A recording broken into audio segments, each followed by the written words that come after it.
been 36 days since I've had alcohol, a drink of anything. And I don't know how to feel about that. I feel good, I guess. Still struggling with what that means for me and what to do about it, and how to live with that and what to do with it. But I want to talk about gig work just a little bit. There's no tips and tricks in this video. It's none of that. Obviously, most of you that have been watching this channel, that's why you're here. There might be some new people that are watching because of the stories I've been sharing in my health experience with type 1 diabetes and my new sobriety, my journey with that. I've been to 5 AA meetings this week. Let's have a real conversation about gig work.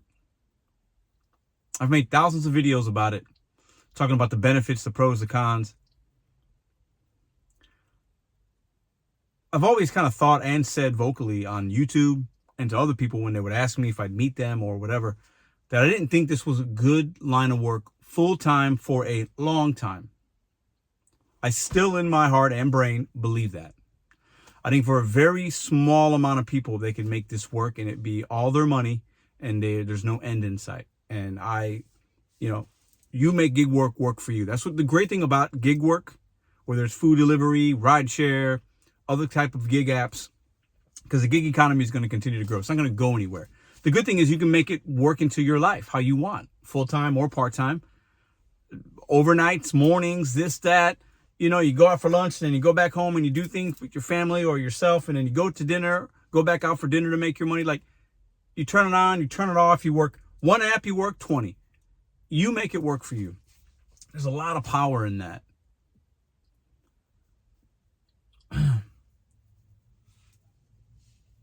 As I've started to reflect on some strong things in my life over the last couple of weeks, and really it's been longer than that, but when you don't drink for 36 days, you start to think different. You just do. Your body's responding good and bad, but you're starting to realize things because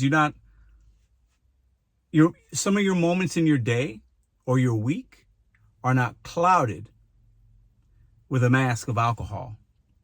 Whether that be a couple of beers or 8 drinks or whatever it is, right? You start to think a little bit different. Well, I'll say this. I have started to think different. So the things that I would think about when it came to gig work and why I was doing it and how I got into it and why I stayed in it, even when it frustrates me, let's say 6 months ago, a year ago, 2 years ago, I'm thinking and having those same conversations with myself. But now when you don't drink, the person talking back to me in my head and my thoughts and things and the way I'm formulating it is different. Same conversation, same thought. But at the end, I feel different about it and how I look at it. Now, I'm not going to stop working the apps right now because I can't. It's the way I make a percentage of my income. A large percentage of my money that I make every year comes from the gig apps. So you can't just stop altogether. I'm fortunate that if I wanted to stop for a little bit, and I haven't worked a lot the last 3 weeks, that we can be okay, but I can't do that forever. Do I want to turn on the apps tomorrow and Tuesday and Wednesday? No, I don't. I didn't want to work this week. And the times that I would go out and work, I would like, okay, maybe I want to now, but then I got to the point where I was like, I felt that frustration. I felt like, well, should I be doing this? Anyways, I think for some of us, and this is for some people, whether it's 1, 100, 1,000, whatever, you take this and digest it and hear it how it fits you right now. And it might fit you now in one way, and it might not fit you 6 months from now, and it might not fit you anyway right now and fit you 6 months later, depending on when you're watching this video. Or maybe you remember this and you might feel differently later. But for me, my story with my story and journey within the gig economy was very unique. And those that have been watching this channel, it's unique and it has similarities to a lot. And I'm not going to get into all the details, but basically I had a career at a casino managing food and beverage outlets. Pandemic, all these things happen. You get furloughed. I go back to work. It's crazy. I'm working my mind and my body to death in some way. It was bad. But at the time I thought it was good because I was like, I'm excited. It's, I'm back to work. I'm doing this, and I still had the apps like in my back pocket. And because I had other things going on in my life, I didn't know how to handle certain work situations appropriately. And what I like to do, part of what I need to work through is I'll quit at stuff if it becomes hard sometimes. Not everything, but things that become hard or I don't like or I get frustrated with, I'll just stop. Very impulsive in that way. I have that in my brain, and I think people that are addicted to certain things, whatever it is, we can be impulsive sometimes. I can be impulsive. Maybe you can be impulsive. So I stopped. I was like, no, I'm not doing this anymore. I'll just do the gig economy. That's what I want to do. It's easier. I can control how much I make in some ways because I just work more if I need more money. Let's do it. And then let's start a YouTube channel.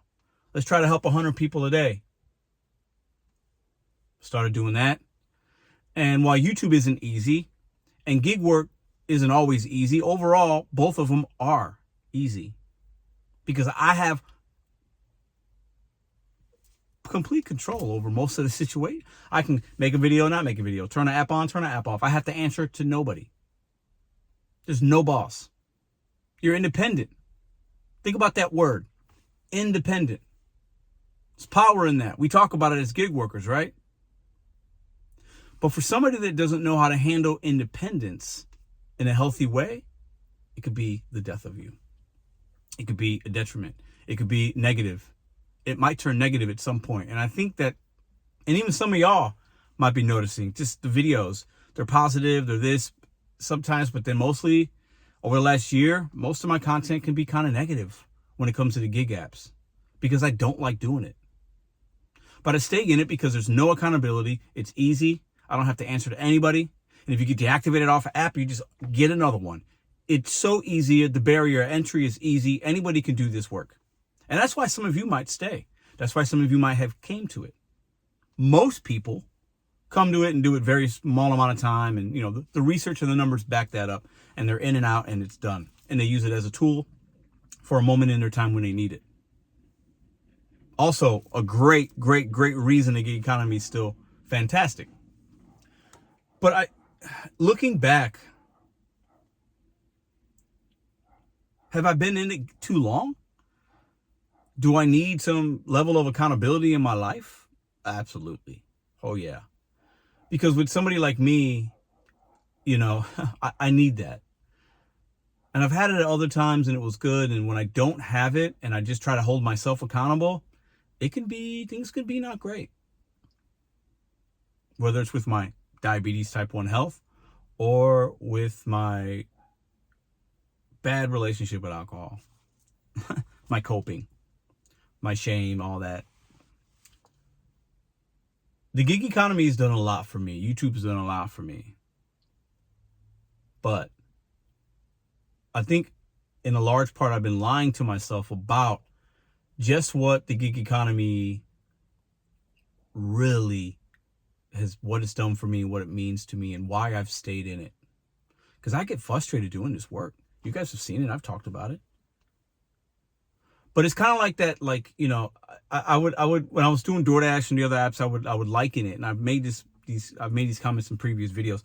It's like that crazy ex-girlfriend you just can't shake. I remember even in the beginning of the YouTube, I made a video. It was probably like one of my first 10 to 20 videos. And it was it was like a short, I think, or maybe even like a couple of minutes.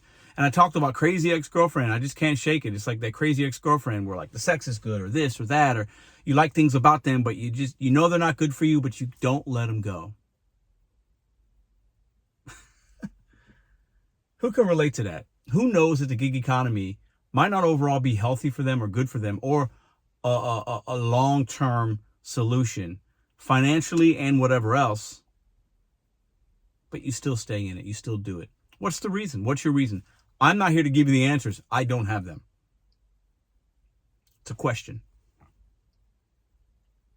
And most people that can do this kind of work or most kind of work is okay. But Some of us are different. And I'm different. And I always felt like to say that or to admit that I had some types of disabilities, getting type 1 diabetes and feeling some type of way about it. But then even beyond the health stuff, things that mentally I deal with or haven't dealt with, shame I carry around, I'm different. I have a very addictive personality. I'm impulsive. And I've said this before, and I think subconsciously I've said these things within my videos in the last 3+ years. And I'm starting to notice, I think, the meaning behind why I said it. You know, your biggest strength is also your biggest weakness. Now, when I say that, I'm not speaking to you and everybody and making a general statement. That's my opinion. But it's a fact about me, and I know it. So the strength of the gig economy can be a weakness. Why I stay in it, why I do what I do, my work ethic can be a strength. It's gotten me to be to where I'm not some homeless bum on the streets with an addiction issue. I have shelter and food and things and automobiles, and I have stuff. But that really don't mean much. If you allow it, if you stay in that false sense of your own reality of like, oh, I'm a hard worker, or I got this strength or this strength. If you don't focus and aren't self-aware enough in certain moments about what that weakness could also mean, man, it's a tough pill to swallow. I've been swallowing some pills these last couple of weeks, and man, and without drinking for 36 days, like, the emotions have run over. They're coming out of me, and it's not bad, but it's hard. And I think I've stayed in the gig economy because it's easy. But when you stay in something and it's just easy, it will kill you at some point if you let it. You will not become the person you are meant to be. I am not right now the person I am supposed to be. Whether you believe in God or this or a higher power or whatever, or purpose or whatever you believe in, energy and this and that, I have not achieved the things that I am supposed to achieve on this world yet. And in some ways, my ego and my comfortability that I've created for myself over the last few years thought that I was doing what I was supposed to be doing, making the kind of content, having the kind of relationships, doing the kind of work. I cannot leave the legacy I want to leave for my family, my girls, my friends, for myself, and continue to live kind of a meaningless life. And I say that because that's how I feel right now. And that's a big word, because I know I am loved and I love people and I do provide. But I've squandered opportunities, talent. I've squandered time. And staying in the gig economy for as long as I have and doing things that I don't really like to do overall. I'm not passionate about delivering food. And really, in my opinion, nobody should be. And if you are, maybe you're in a different point in your life, and that's okay. But for me,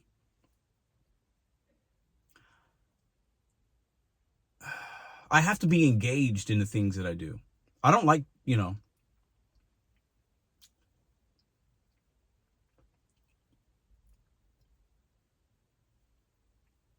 there's just so much that I know is going to happen.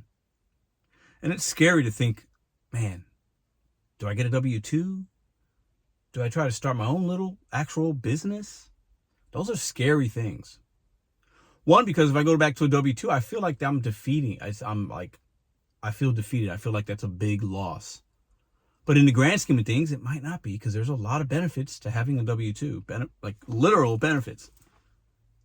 And starting up something that's your own and really, really going out there and really going after it, that's scarier, because you're putting yourself out there.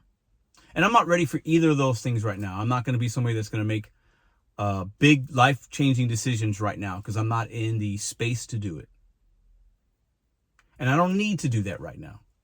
And before, so many times I would look at the end goal or look at what I wanted, but didn't do the work to get there. I just wanted to get there, and I would skip steps or skip conversations or skip my health or skip whatever just to get to whatever that end goal was, because I was so anxious to do something and to have that rush of accomplishment. But too many times I haven't done the work.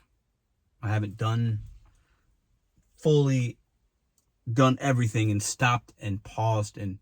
But that anxiety that I carry, the ADHD, like all that, it's a blocker sometimes. But I got to do better at knowing that and not just doing everything so easy, so comfortable. And we've talked about things like this on the motivational hours. And I think I started those hours because at the end of the day, right? I needed to hear some of those things I was saying to myself, and I needed to say them. And I might be talking to y'all, and I know I've helped many of you guys. I know that. And gals. I ran into somebody this week at Walmart and had a very powerful conversation with somebody I had never met before, but we had emailed, she had emailed me, and we ran into each other. And it was a powerful 5-minute conversation. So I know that the things that I've done here have helped people, but it's to the point where I can't go forward without taking a few steps back, stepping out of the body and saying, look at that guy. What's going on? And that's what I'm working on. And it's very hard. I want to say this at the end. If anybody sees this, let me know in the comments. But I'm not a faith-driven religious person. I've been to church a few times. I have people around me that are family that are, faith is a big part of their life. And I've talked to them and over the years, not just recently, about what that looks like. And I've always challenged people with that. My ego would always challenge that and look at that as a weakness. I've even said it on this channel a few times, I think. But that's crazy. But like I just said, I've been listening to Jelly Roll, an artist I knew about him. I've heard a few like little songs, or I've seen interviews, and seems like a real big personality. He's got a story. He was like a rapper at some point. I think he went to jail or prison, and now he's for the down and out. He speaks to the down and out, the losers, the people that are, down and out, the addicts, the people with addictions, the people that are just had a hard go of it, the people that are the voiceless. He's like a people's champ in some ways. Man, I took a walk today and listened to some of his songs on a new album. Some of those words, I felt like he was speaking directly to me. I think that's why some people like him. A lot of people like him. And I'm going to continue to listen to some of his stuff and see where that takes me. I don't know. I'm not saying, I thought about today, man, should I try church? Should I go to church? It's something that I'm open to now. And if you would have told me that even last week or 2 weeks ago, I would have laughed in your face. If you would have told me that a year ago, I would have laughed and probably made a video on it about how people that go to church are weak and why, I don't know. But like I said, this week, I'm stripping myself of what I thought I knew about myself or about others. And I'm going to strip myself of caring about what people think about me. Because I think a lot of us say, I don't care what people think. No, everybody does. We're humans. We all care. So on some level, we care. I care. I care what you guys think. Sometimes I care about the comments too much. Sometimes it doesn't hit me at all. But I got to do a better job of having a healthy relationship and caring about what people think, but the people that I am impacting or that are impacting me, not necessarily people that I don't know on the internet.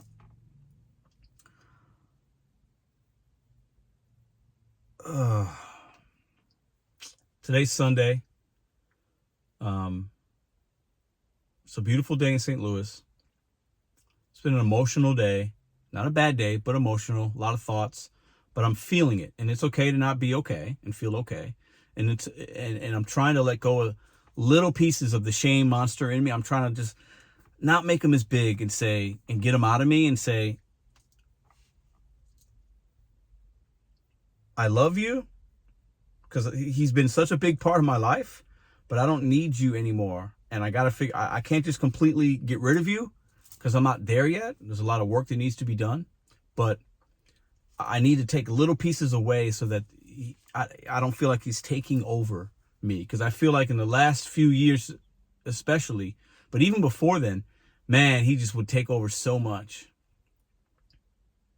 And the gig work, to bring it back to that in closing, when you don't feel good about certain things, it's really easy to do something easy, because this is easy, man. So for anybody out there that's like, thinking about gig work and how it works for them, and if you're not making money, you're not doing this, it's never too late to change something. It's never too late to change something in a healthy way. And think about what it really means to be in the gig economy, and are you really making money? Are you really happy doing it? Do you see, are you setting yourself up for the future in a good way? And we're not just talking money. It's more than just that.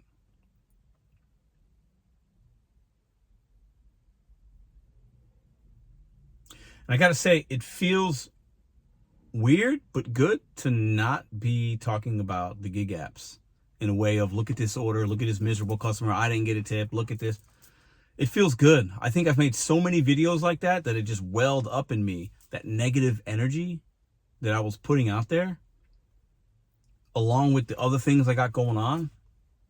Man, it's a tough place to be in. It gave me, I'm talking about me, and maybe some can relate. It gave me a false sense of my reality within the gig world and within just my being who is Pedro. Like,